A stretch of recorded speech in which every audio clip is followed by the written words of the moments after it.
Let's welcome in Steve Chiavarone on Trading Nation. He manages Federated's Global Allocation Fund. Lot to talk about, Steve, not the least of which is that you have boosted your S&P 500 target, I believe, 2, if not 3 times lately. You're at 3,100 now. What makes you so optimistic? Earnings. I mean, in one word, earnings. Earnings estimates rose all last year, and that was based on strong underlying fundamentals. And, you know, the tax rate, I mean, I don't think any of us, or certainly not most of us, were willing to model in a tax rate as low as 20, 21%. Most folks were trying to be conservative. But when you look at pick up in economic growth, the full impact of the tax reform boosts the earnings number, and you got to pull your target up to match it. So that's how we've gotten there. Yeah, pretty incredible here. And I'm calling this the tide rally, TIDE, and I'll tell you why. Because you've got taxes, interest rates, DC, and earnings. Feel free to use that, by the way. I like it. I'm going to use it. Feel free. Just give me some credit. Taxes, number one, because to your point, and I've read some of what you've written lately, people don't realize that they're going to get a bump in their paycheck. Everybody in America, for the most part, is going to have a little more money in their paycheck in the next couple of weeks. You think that's going to set off another round or a little round of consumer? Hey, let's go get that new TV we've been looking for, something like that? I think that's right. You know, we're calling it the 4 stages of acceptance of tax reform. You know, the first stage of acceptance was that it was actually going to happen, and that helped boost markets at the tail end of last year. What we're going through right now is it's actually going to boost earnings, and maybe more than we had originally thought. And you see a lot of strategists falling over themselves to try to figure out what that right earnings number is. And I think in 2 weeks we kick off the 3rd stage, and that is right now, you know, if you look at the Quinnipiac polls, only 20% of folks think they're actually going to get a tax cut. Well, the numbers are that it's going to be 80% of folks, and it's an average tax cut of $2,000.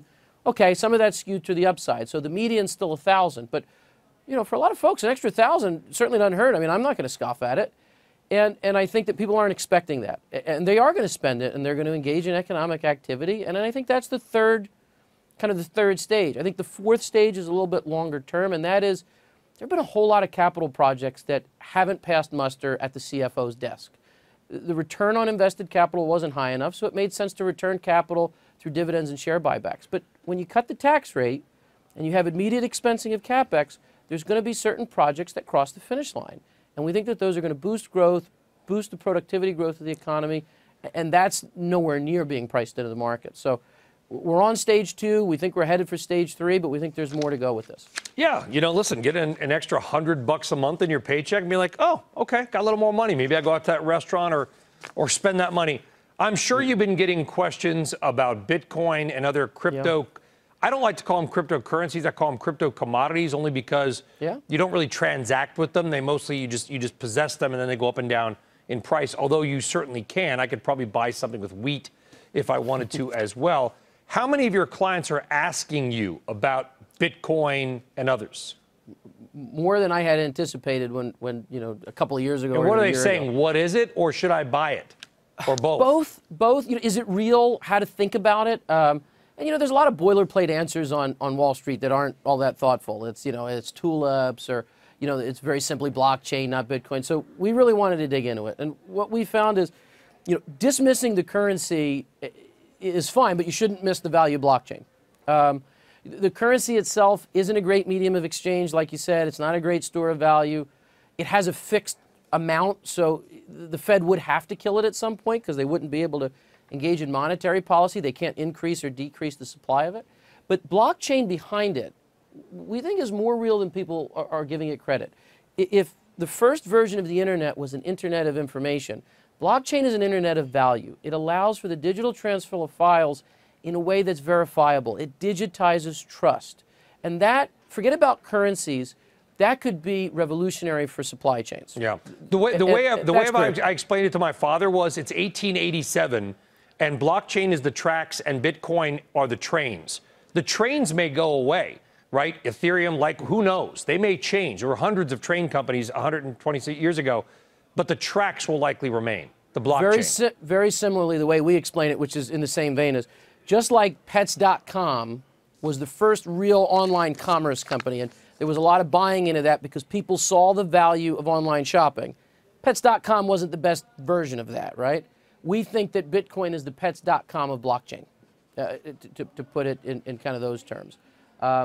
Now, what's difficult is it wasn't But here's clear the that when thing. How about online this, Steve? bookseller 'Cause came let's around that they were going to win. Let's go back. So you don't know who. Let's go. I like the analogy. I guess the Bitcoin bulls would hate it, but let's go back to the equity markets because that's what you do.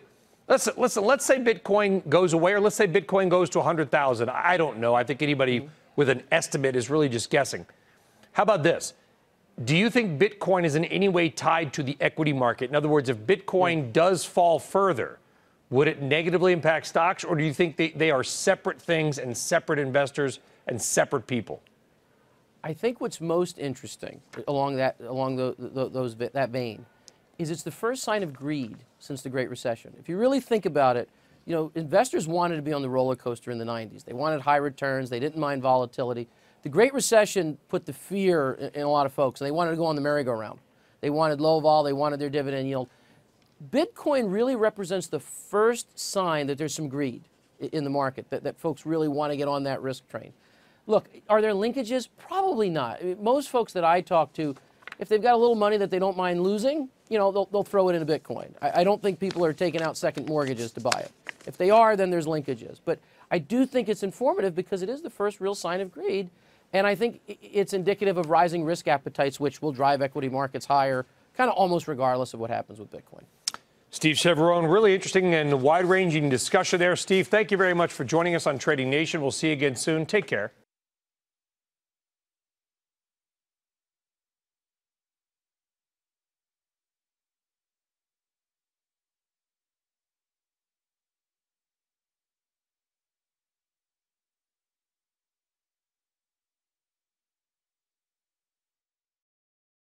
Hey there, thanks for checking out CNBC on YouTube. Be sure to subscribe to stay up to date on all of the day's biggest stories. You can also click on any of the videos around me to watch the latest from CNBC. Thanks for watching.